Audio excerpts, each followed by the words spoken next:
से उस दिन शीशे में देखा, उसे अपने पीछे नन दिखाई देती है। उसने जैसे ही पीछे मुड़कर देखा, अगले ही पल वो गायब हो गई, जो देखकर ग्रेस काफी डर जाती है। अब तभी डिटेक्टिव पुलिस ऑफिसर का फोन आता है, जो ग्रेस को कहते हैं कि मैं तुम्हें एक बहुत ही दुखी खबर सुनाने लगा हूँ। एक कॉन्वेंट में तुम्हारे भाई की लाश मिली है। कॉन्वेंट उस जगह को कहा जाता है जहाँ पर नन सिस्टर्स फादर्स रहती है। वो कहते हैं पर अभी तक ये चीज कंफर्म नहीं हुई कि उसने खुद अपनी जान ली या फिर उसे मारा गया है। अब ये खबर सुनकर ग्रेस एकदम टूट गई। वो दुखी हो जाती है, पर वो ये समझ नहीं पाती कि आखिर मेरे भाई की लाश को कॉन्वेंट में कैसे लाया गया, उसकी मौत कहाँ कैसे हुई, जो बाद में उसे वहाँ पर ले आए। वो अब सीधा डिटेक्टिव से मिलने गई, जहाँ पर अभी उसके भाई की लाश को मेडिकली चेक किया जा रहा था। इसलिए तब तक डिटेक्टिव उसे कॉन्वेंट में ले गया, जहाँ की बड़ी नन ग्रेस से मिलने आई और उसे एक हैरानकुन जानकारी देती है कि तुम्हारे भाई को एक शैतान ने अपने कंट्रोल में कर लिया था, जिसके काबू में आते ही उसने एक बड़े फादर को भी मार दिया, जिसके बाद तुम्हारे भाई ने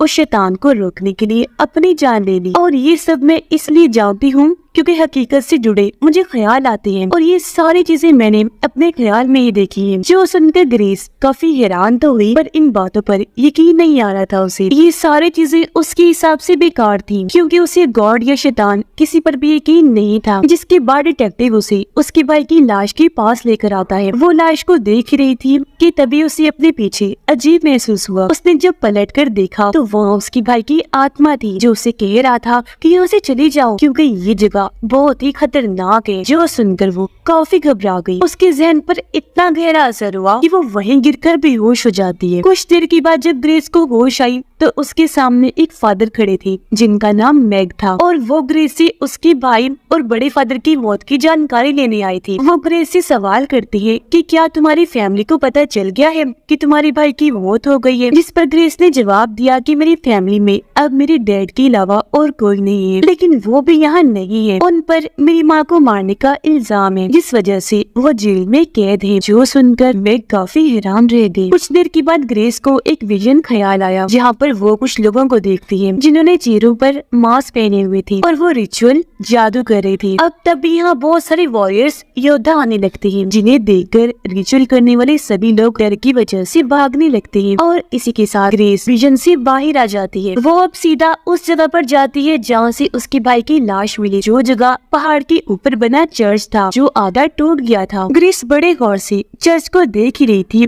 कि उसे फिर से विजन आता है, जहाँ पर बहुत सारी नन्स चर्च से पानी में कूदकर अपनी जान ले रही थी। जो देखकर ग्रेस काफी घबरा गई और एक बार फिर वो बेहोश हो जाती है। अब की बार जब उसकी आंखें खुली तो वो खुद को कॉन्वेंट में पाती है, जहाँ पर बाकी नन्स ने उसे भी अपने जैसे नन्स वाले कपड़े पहना दिए थे। ग्रेस अब उठी और वहाँ से बाकी नन्स के पास आ जाती है। वो बड़ी नन को कहती है कि मरने से पहले मेरे भाई को काफी चोट लगी थी, क्या हुआ था उसके साथ। जो सुनकर बड़ी नन काफी हैरान रह गई। पूछती है कि तुम ये बात कैसे जानती हो, जबकि मरने से पहले तो तुम्हारे भाई को किसी ने भी नहीं देखा था। अब उसकी इस बात का ग्रेस के पास भी कोई जवाब नहीं होता, तो इस बात को टालकर वो वहीं बैठ जाती है। जहाँ पर एक दिन ग्रेस की डैड जहाज से कहीं पर जा रहे थे, पर बाद में पता चला कि उसके डैड की मौत हो गई है। जो सुनकर ग्रेस काफी टूट गई। वो बहुत दुखी होकर अपने डैड को याद करने लगी। उसने रो रो कर ये दुआ की कि मेरे डैड किसी तरह वापिस आ जाए। हैरान कुन चीज ये हुई कि उसकी दुआ पूरी हो गई। सच में उसके डैड वापिस आ गए, जिन्हें देखकर ग्रेस की खुशी का कोई ठिकाना ही नहीं बचता। पर हमने नोटिस कर लिया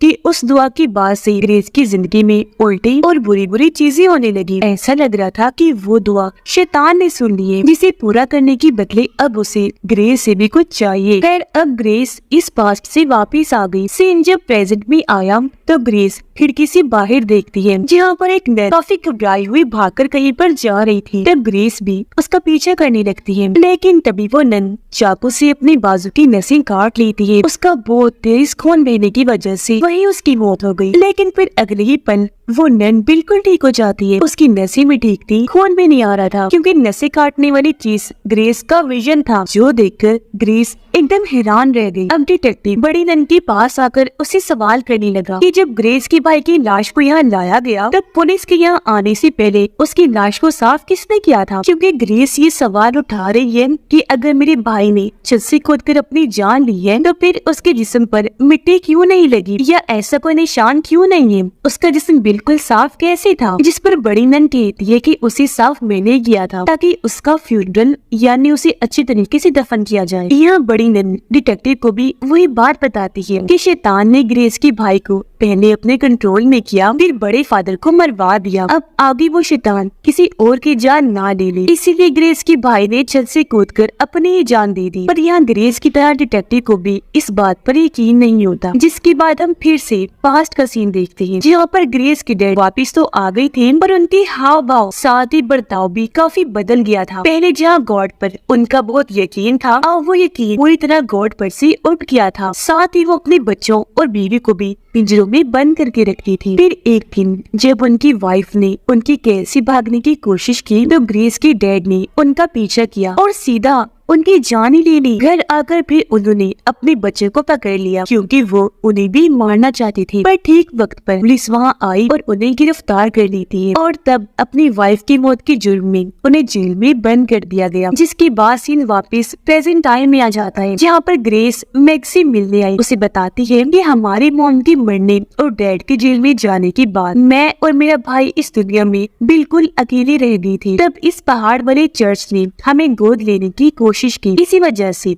मेरा भाई यहाँ आया होगा वरना वो कभी नहीं आता। उसकी ये बात सुनकर मैग कहती है पर मुझे तो बड़ी नैन ने कुछ और ही बताया था। उसने कहा था कि तुम्हारा भाई पहाड़ वाली उस चर्च से एक खास किस्म की चीज लेने आया था जिसका नाम रेलिक है। पर जब उस पहाड़ पर अर्थक्वेक यानी ज़लज़ला आया तो आधा चर्च टूटने की वजह से वो रेलिक पानी में गिर गया। कहा जाता है कि वो चीज शैतान को पोजेस्ड करने अपने कंट्रोल में करने के लिए इस्तेमाल की जाती है जिसका लोग गलत इस्तेमाल करना चाहते थे। अब हम फिर से पास्ट का सीन देखते हैं जहाँ पर चर्च से एक फादर और नन ग्रेस और उसके भाई को गोद लेने आई थी जब काफी बुरा एक्सीडेंट हो जाता है। अब प्रेजेंट टाइम में ग्रेस उस खास चीज रेलिक के बारे में जानकारी इकट्ठा करने लगती है। वो इस वक्त कॉन्वेंट में थी जहाँ तभी उसी बेसमेंट से अजीब तरह की आवाजें आने लगती है, इसलिए ये वहाँ चेक करने जाती है। वहाँ पड़े लकड़ी पर जैसे वो हाथ रखती है उसे फिर से विजन आने लगता है जिसमें वो देखती है कि वो बड़े फादर जिसे ग्रेस के भाई ने मार दिया था वो बड़ी नन और बाकी नर्स मिलकर उसके भाई को इस लकड़ी के नीचे दबाकर मारने की कोशिश कर रही है क्योंकि लकड़ी के नीचे ताबूत है। वो ऐसा इसलिए कर रही थी ताकि उसके भाई से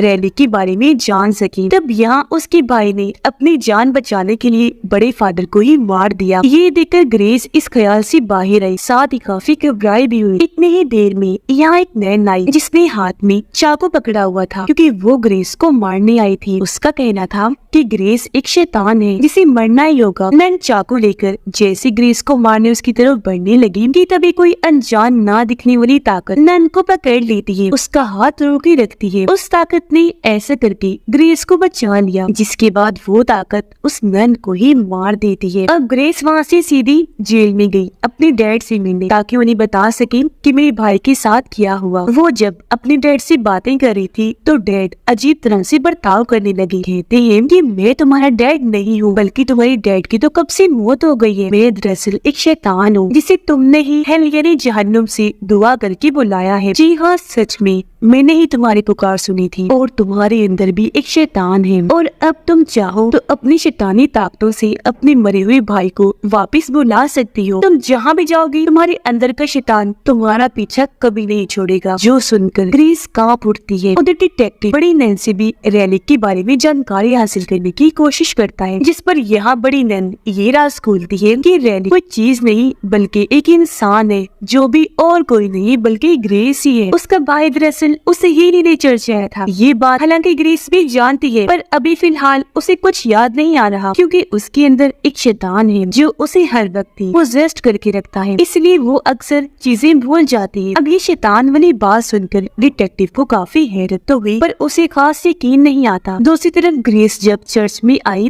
तो वहाँ खड़ी नैन उससे कहती है कि मुझे बड़ी नैन ने सब कुछ बता दिया है कि यहाँ पर जितनी भी मौतें हो हो रही है उन सब की जिम्मेदार तुम हो, और अब अगर मैं भी मारी गई तो इसके पीछे की वजह भी तुम ही होगी, क्योंकि तुम कोई इंसान नहीं बल्कि बहुत बड़ा और खतरनाक शैतान हो। अब तभी यहाँ एक और नन आ जाती है जिसने ग्रेस की शैतान को देख लिया था, जिससे वो इतना डर गई थी कि उसने अपनी आँख ही फोड़ ली, और अब वो यहाँ ग्रेस से इस चीज का बदला लेने आई थी। उसे मार कर, उसके हाथ में चाकू था, हमला करने वो जैसी आगे बढ़ी, ग्रेस के अंदर का शैतान एक बार फिर से उसका हाथ पकड़ लेता है, उसे रोके रखता है ग्रेस की जान बचाने के लिए, फिर पटक कर नन को नीचे देकर मारता है, जिससे उसकी मौत हो जाती है। ये देखकर दूसरी नन वहाँ से भागी, वो चाकू उठाती है और अपनी नसें काटकर अपनी जान लेने की कोशिश करती है, जो चीज ग्रेस ने पहले अपने ख्याल में देख ली थी, पर उस वक्त तो नन बच गई थी, अब नहीं बच पाती। हालांकि ग्रेस ने उसे रोकना भी चाहा, पर नसें काटकर उसने अपनी भी जान ले ही ली। अब यहाँ से सीधा ग्रेस मैग के पास आई, उसे कहती है कि मैं जानती हूँ यहाँ चल रही सारी बुरी चीजों के पीछे की वजह मैं ही हूँ, इसलिए अब मैं चाहती हूँ कि आप मेरी मदद करें, इस शैतान से कैसे भी करके मुझे छुटकारा दिलवा दीजिए प्लीज। जिसके बाद मैं ग्रेस को एक जगह पर लेकर आई जहाँ पर हर तरफ डायरी वाली जुबान लिखी हुई थी, और अब वो यहाँ ग्रेस को उसकी सच्चाई बताने लगती है कि आखिर वो कौन है। अब हमें वो सीन दिखाया गया जहाँ पर मास्क पहने लोग रिचुअल कर रहे थे, पर जैसे वहाँ वॉरियर्स आई वो डर की वजह से वहाँ से भागने लगे। अब बाकी सारे लोग तो भागने में कामयाब रहे, पर एक बच्ची को वॉरियर्स ने पकड़ लिया था। वो बच्ची को अपने साथ ले गए और उसे पहाड़ वाली चर्च में लाकर बंद कर देती है, क्योंकि वो बच्ची ही रेलिक थी, यानी कि ग्रेस, जो कई सौ सालों से जिंदा थी और अपने इस बच्ची वाले रूप में थी, क्योंकि सच में वो कोई इंसान नहीं बल्कि शैतान है, जिसकी वो रिचुअल करने वाले लोग पूजा कर रहे थे, क्योंकि उन सब का भी शैतान पर यकीन। पर जब अर्थक्वेक की वजह से चर्च टूटा तो ग्रेस वहाँ से भाग गई थी, जिसके बाद उसे गोद ले लिया गया। अब सीन जब प्रेजेंट में आता है तो मैग ग्रेस को मारने का सोचते हैं, पर इससे पहले वो कोई वार करते पहले ही ग्रेस का शैतान उन पर हमला कर देता है। वो ऊपर से एक नोकदार हथियार मैग के ऊपर गिराता है, नोकदार चीज उनके गले के आर पार हो गई, जिससे मैग की मौत हो जाती है। और ये चीज देखकर ग्रेस को काफी बुरा लगा, उसे दुख हुआ, क्योंकि बेशक उसके अंदर शैतान है पर कहीं न कहीं उसके अंदर अच्छाई भी मौजूद है। उसे एहसास हुआ कि मैं बहुत बड़ी गुनाहगार हूँ, मेरी शैतानी ताकतों की वजह से न जाने कितने मासूम लोगों की जान चली गई। तो अब अपने इन गुनाहों को धोने के लिए वो चर्च की छत पर जाकर वहाँ से कूद जाती है, ताकि उसकी मरते ही शैतान का भी खात्मा हो जाए और उसके सारे गुनाह धुल जाएं। वो जब नीचे गिर रही थी तो यहाँ हमें बताया जाता है कि जब जब ग्रेस को ऐसा महसूस होता है कि मेरे आसपास कोई है, या जब जब हर खतरे से उसकी जान बचती थी, तो वो और कुछ नहीं बल्कि उसका शैतान और उसकी शैतानी ताकतें हुआ करती थी, जो हर खतरे से उसे बचा लेती थी। जैसे कि सबसे पहले बचपन में जब नैन और फादर उसे अपने साथ बिठाकर गाड़ी में ले जा रहे थे, तो उसने जानबूझकर ट्रक से गाड़ी का एक्सीडेंट करवाया। उसने सारी नन्स को मारा था जो खुद छत से नहीं कूदी थी, और मैग भी उसके शैतान की वजह से ही मारे गए। यहाँ हमें ये बात भी पता चली कि ग्रेस के भाई ने खुद ही अपनी जान ली थी, क्योंकि उसने ग्रेस की जान बचाने के लिए उसे छुपा दिया था, पर बड़ी नन और बाकी नन्स ने मार मार कर उसे उगलवा ही लिया था कि वो कहाँ है। तो इस बात की वजह से उसके भाई ने कूदकर अपनी जान ले ली। जब उसका भाई नीचे गिर रहा था तो ग्रेस भी वहीं पर थी, पर उसकी शैतानी ताकतों की वजह से वो किसी को दिखाई नहीं दे रही। अब अगले दिन डिटेक्टिव बाकी पुलिस ऑफिसर से ग्रेस की लाश के बारे में पूछताछ करता है, पर किसी को भी उसकी लाश मिली ही नहीं थी। इसीलिए डिटेक्टिव इस बारे